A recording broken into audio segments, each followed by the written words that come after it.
kind of came together quickly at the beginning of this year. It's called Confessions of an Unlikely Runner, and the subtitle is A Guide to Racing and Obstacle Courses for the Averagely Fit and Halfway Dedicated, because I don't feel like I look like a runner. I don't feel like I'm definitely not fast.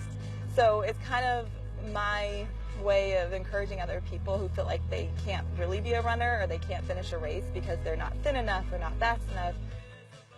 Well, that was Dana Ayers, and she has a mission to help aspiring runners reach their goals. And the journey leads right here to Great Day, Washington, to talk about her new book, Confessions of an Unlikely Runner. Dana Ayers, welcome to the show. And you seem like a fast person. Am I wrong? Thanks for having me. Oh, yes, like you are very wrong. Well, tell me, how do you keep on track? Obviously, this is a big time of the year. All the gyms are full, and the running tracks are full. How do you keep them going? Sure. Yeah, absolutely. A lot of people want to do their first 5K this year or their first marathon.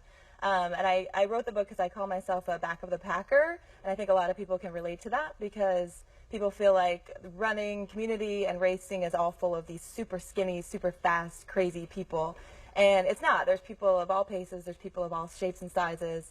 And I like to say that races are like mullets, and they're business in the front, but there's a party in the back. So it's fine to be slow because you're back there, you're chatting with people around you, you're looking around. So it's a fun time, and there's people out there of all paces, so don't be intimidated by it. So I wrote the book. It's entertaining because I've had a lot of crazy, sometimes embarrassing things that's happened to me along the way, but it's also encouraging for people who feel like they aren't fast enough or thin enough or dedicated enough to be a real runner or to finish a race. If I can do it, anyone can do it. That's awesome. So the book, you also have a saying, burn the ships. What does that mean? So in the book, I explain more of what that means. I actually stole it from my pastor. He used it in a sermon once.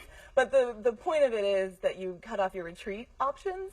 And so the way I do that with running is I sign up for a race. You don't think about it. Don't overanalyze it. Don't worry about, oh, how am I going to get the training done?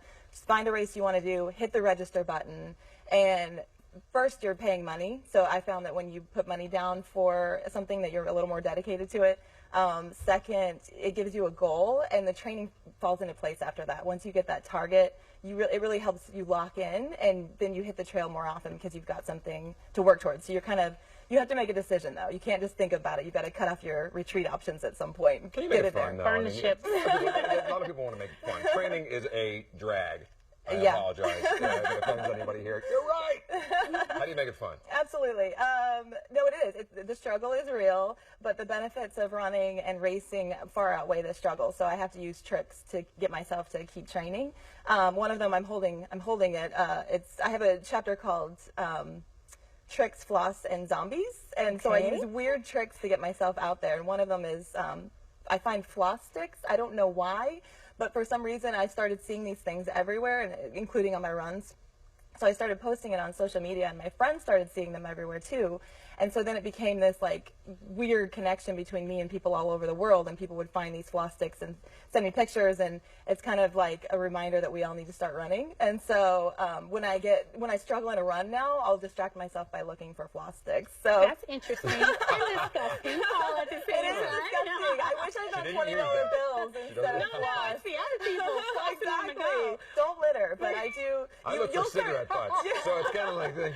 You'll start seeing these more often now too. That so is funny, though. Tweet me, let me know. And it gets your mind off of, I got to run this race. I got, Absolutely. I don't know, 5K to go. Yeah. But you say, speaking of a connection to the world, you say find a group of runners where you have something in common with, and that'll help motivate you? Yes, I say find your people. There's people out there that are at your pace. There's people out there who want to hear stories about your cat on a 10-mile run. Whatever it is that you need, there are people out there who are similar. And so put feelers out, talk to your friends, your coworkers, look for local running groups. And I found people at my pace in a local running group. I'm super slow. There's always people behind me in a race, so don't be intimidated. There are people out there that are just like you. All right, sounds good. Dana, thanks so much for stopping by Great Day, Washington. Thanks and it's for nice that you